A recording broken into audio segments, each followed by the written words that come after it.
So the statement is often made that it's my season. Yeah, it's my season. This overused, or I might even say bad theology of the way that we use that phrase has landed us in this motivational rush to hear things that promote in us that God should just continue to give us and reward our bad behavior. Let us look at Ecclesiastes chapter 3 verses 1 through 8.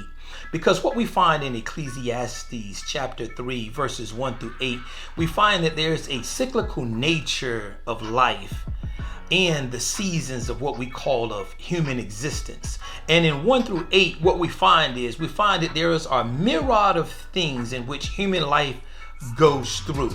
That means there's some giving up, there's some purging, there's some raising, there's some reaping, there's some weeping, there's some laughter, there's some joy, and again there's some giving up.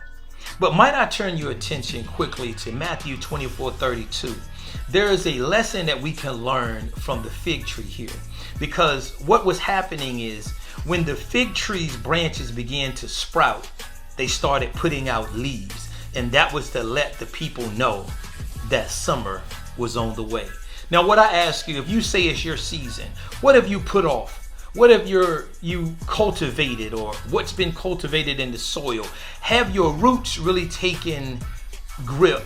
And are you rooted and grounded, or grounded and rooted in Christ? Because in order for it to be your season, you're going to have to put off a lot of the world. You're going to have to stand off. There's going to be a lot of joy. There's going to be a lot of woes. There's going to be a lot of things that you have to get up and give up for it to even be your season. So I just want to remind you that this bad theology that we're on, or even doxology of claiming that it's my season, has us doing nothing to cultivate our lives for Christ.